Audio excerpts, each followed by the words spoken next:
guys, welcome to the BMS Marathi. आज अगरतंत्र's perspective on cancer हा आज आपण टॉपिक बघणार आहोत. अगरतंत्र's पर्स्पेक्टिव्ह ऑन कॅन्सर, कृत्रिम विष, सबस्टन्स ऑफ अब्यूज ह्या तिन्ही चॅप्टरला मिळून टोटल 12 मार्कांचा वेटेज दिलेला आहे. अगरतंत्र's पर्स्पेक्टिव्ह ऑन कॅन्सरवर फक्त ACQ आणि MCQ बेस्ड चॅप्टर आहे. सो ह्यातून ACQ येऊ शकतात आणि यातलं इम्पॉर्टन्स जे टॉपिक आहे ते आहे टॉक्झिक कार्सिनोजेनिस, केमोथेरपी अँड रेडिओथेरपी आणि त्याचा आयुर्वेद अप्रोच काय आहे. त्याच्यानंतर अगत किंवा विषद्रव्य प्रयोग इन ट्रीटमेंट ऑफ कॅन्सर हे बघणार आहोत आपण. Toxic carcinogens are the substance that increase the risk of cancer. असे काही सबस्टन्स आहेत जे कॅन्सर्स इन्क्रीज करू शकतात किंवा हार्मफुल इफेक्ट क्रिएट करतात बॉडीवर. Carcinogens are the physical substance such as UV rays,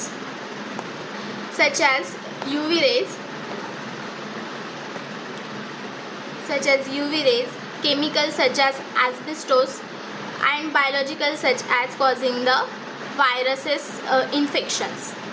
एक्सपर्ट्सनी सांगितलं आहे की कार्सिनोजन्स 100पेक्षा जास्त आयडेंटिफाईड केलेलं आहे. When carcinogens changes the DNA, it directly damage to the DNA and changes its normal working. एखादा हार्मफुल सबस्टन्स जेव्हा आपल्या बॉडीवर इफेक्ट करतो तेव्हा DNAचं म्युटेशन्स होतं किंवा म्हणजे DNAचे चेंजेस होतात आणि ते डायरेक्टली डॅमेज करतात DNAला आणि त्याचं normal working of DNA also get the change. It means it also can cause the infertility or other cancers. Carcinogens are the types: direct acting, indirect acting, co-carcinogens. फिजिकलमध्ये काय येतं, UV rays from a sun. जे UV rays असतात इन्व्हायरमेंटमधलं ते आपल्याला skin cancer करतात. X-ray radiation that is also causes the lung cancer, skin cancer. Chemical asbestos, tobacco, smoke. Then afterward biological, infection from a certain viruses, bacteria, etc. Then afterward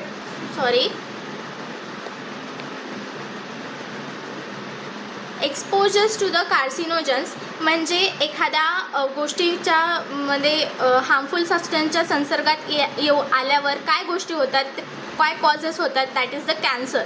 this occurs through the environment कसं air pollution, occupational हॅझार्ड्स अशा गोष्टीमध्ये आपण संसर्गात आल्यावर सुद्धा आपल्याला cancer होऊ शकतात. स्पेसिफिक लाईफस्टाईल चॉईसेस हे पण डिपेंड आपल्यावर करतं. That is the if we take intake of the alcoholism, ethanol, then afterward tobacco, smoke, this kind of the things also can cause a cancer. Certain medicals treatment day to day लाईफमध्ये आपण जे treatment घेतो that is the radiotherapy and the chemotherapy, ते आपण पुढं बघणार आहोत. ते सुद्धा आपल्याला कॅन्सर कॉज करू शकतात. Some infections like the infectious viruses, bacteria, ते आपल्या बॉडीच्या सेल्युलर्स चेंजेस करतात and which leads to cancer like hepatitis B, liver cancer, etcetera. Toxin causing cancer म्हणजे असे कोणते टॉक्झिन आहे जे आपल्याला कॅन्सर करतात. Food addictive and contaminates which causes digestive system cancer. Tobacco causes cancer in digestive system as well as in respiratory system. Ethanol म्हणजे alcoholism जे आपण घेतो that causes the liver cancer, it is the common and we all know that. Arsenic exposure causes skin cancer. आपण आर्सेनिकच्या संसर्गात आल्यानंतर आपल्याला skin cancer किंवा लंग कॅन्सर होऊ शकतो. Polycyclic hydrocarbon cancer of lungs and skin. Then afterward asbestos lung cancer. It is asbestos म्हणजे काय, एक मटेरियल आहे, ते बर्न नाही होऊ शकत आणि खूप काही गोष्टींमध्ये ते यूज केला जातो. That is also the chemical product. sunlight, UV light which causes the skin cancer. Pesticides that we use in the day-to-day life of the for the farming which causes the lung cancer, skin cancer, etc. Nitrogen mustard gases which causes nasal sinuses and lung cancer. त्याच्यानंतर ayurvedic approach in treatment of cancer काय आहे. All the drug use for the chemotherapy and the radiotherapy are उष्ण and तीक्ष्ण द्रव्ये as per the Ayurveda. म्हणजे आयुर्वेदाच्या नुसार सांगितलं आहे की जे बी केमोथेरपी अँड द रेडिओथेरपी असतात त्यांचे गुण कसे आहेत, ते उष्ण आणि तीक्ष्ण द्रव्य आहे. ते उष्ण आणि तीक्ष्ण असल्यामुळे आपल्या बॉडीला डॅमेज करतात. This is the reason for many complications occurs after the therapy. या 2 गुणामुळे दॅट इज द रिझन की आपल्या बॉडीमध्ये वेगवेगळ्या कॅन्सर्स किंवा कॉम्प्लिकेशन्स तयार होतात आणि पर्सन्सची इम्युनिटीसुद्धा लॉस होतं, बॉडी स्ट्रेंथसुद्धा लॉस होते. There are 2 aspects of cancer as per the Ayurveda. Causative agents, carcinogens is making damage or toxicity in the healthy cells. Common treatment usually given for a cancer is a radiation and the chemotherapy which are already toxic. म्हणजे दोन कारणं सांगितलेले आहेत. म्हणजे 2 point of व्ह्यूनी कसं as per the Ayurveda point of view has 2 point of view. त्याच्यामुळे cancers होतात. That is the positive agent म्हणजे कोणत्या तरी कारणामुळे. आणि दुसरं आहे की आपण जे डे टू डे लाईफमध्ये कॉमन ट्रीटमेंट घेतो that is the radiation and the chemotherapy. हे ऑलरेडी टॉक्झिक्स राहतात. त्याच्यामुळे आपल्याला कॅन्सर ऑलरेडी आपल्या बॉडीमध्ये एंटर होऊन कॅन्सर्स तयार होऊ शकतात.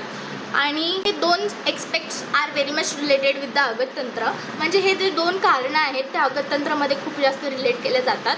That is this 2 causes like the positive agent म्हणजे जे बी काही सोर्सेस असतात इन्व्हायरमेंटमध्ये किंवा जे टॉक्सिक सबस्टन्स असतात किंवा जे आपण डे टू डे लाईफमध्ये ट्रीटमेंट क्रिएट करतो. आणि अगततंत्र म्हणजे गदच म्हणजे टॉक्झिसिटी सांगितलेल्या आहेत. ह्या सगळ्या टॉक्झिसिटीला अगततंत्रमध्ये रिलेट केलं जातं. The following Agat formulation can be used against the side effect of chemotherapy and radiotherapy complication. म्हणजे जे काही केमोथेरपी अँड रेडिओथेरपीमुळे कॉम्प्लिकेशन्स होणार आहेत त्यांच्या अगेन्स्ट साईड इफेक्टमध्ये आपण कोणते अगत फॉर्म्युलेशन यूज करू शकतो आपण हे बघणार आहे. उष्ण तीक्ष्ण गुण आणि विषाहार प्रॉपर्टी. म्हणजे हे जे उष्ण तीक्ष्ण गुण आहेत आणि विषाहार प्रॉपर्टीज अशा फॉर्म्युलेशन्स आपण यूज करतो. दॅट इज द पद्मघृत, दॅट इज पद्मस्वरस अँड दुर्गस्वरसः. विषग्न अँड रक्तप्रसादक द्रव्यमध्ये सारिवा is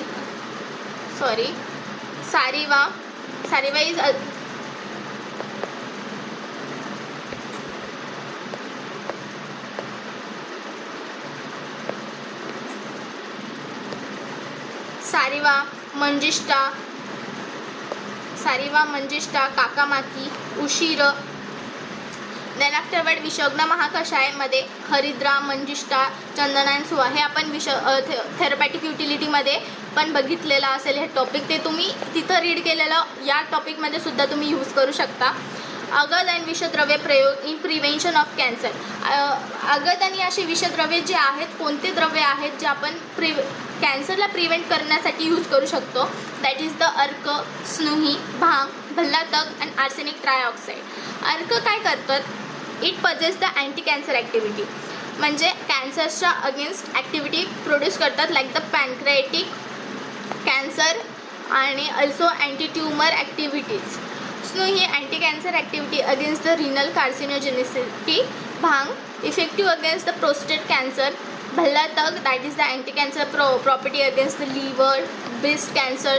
then after arsenic trioxide effect against the acute leukemia. Then afterwards the chemotherapy, that is the chemotherapy induced toxicity means केमोथेरपीच्या मुळे होणारे टॉक्झिसिटी काय असतात. That is the chemotherapy affect करतं सेल्सला. कोणत्या सेल्सला, that is the body forming cells in the bone marrow. blood forming cells in a bone marrow.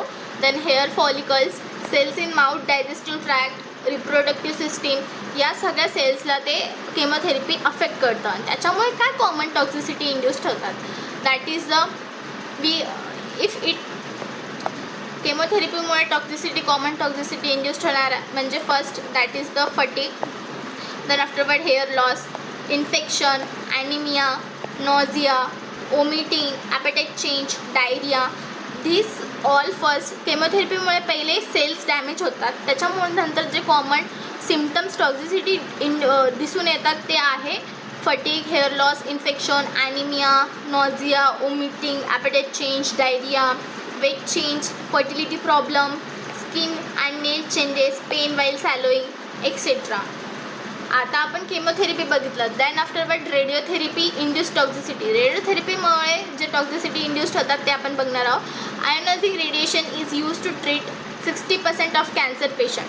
म्हणजे आयोनायझिंग रेडिएशनमुळे आपण 60% ऑफ कॅन्सर पेशंट ट्रीट करतो. But most of the patient tolerate करू शकतात. But 5 to 10% it may suffer with serious toxicity. Means ionizing जे radiations असतात ते 60% cancer patient able असतात ते टॉलरेट करण्यासाठी. बट काही पेशंटला ते सूट न होल्यावर ते टॉलरेट न करू शकण्यामुळे ते काय सफर करतात, त्यांचे नर्वस सिस्टीम डॅमेज होतं, स्किन म्युकोसावर इन्फ्लामेशन, इर्थेमा वगैरे दिसून येतात, हार्टमध्ये पेरिकार्डियल इन्फ्युजन होऊ शकतो.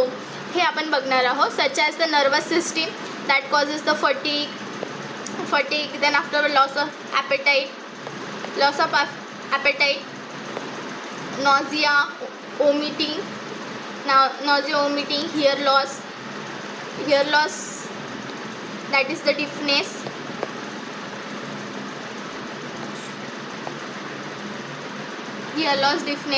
then afterwards skin and mucosa, that is the erythema, inflammation, itching, hypersensitivity, ulcer, then afterward heart, that causes the pericardial infusion, then afterward gastrointestinal tract, anorexia म्हणजे अरुची, then afterward nausea, vomit, abdominal pain, diarrhea, ulcers, then afterward lung मध्ये काय होतं, congestion, chest pain, then afterward gonad, that is the polyendocrine metabolic ovarian syndromes, impotency in male, testicular dysfunction.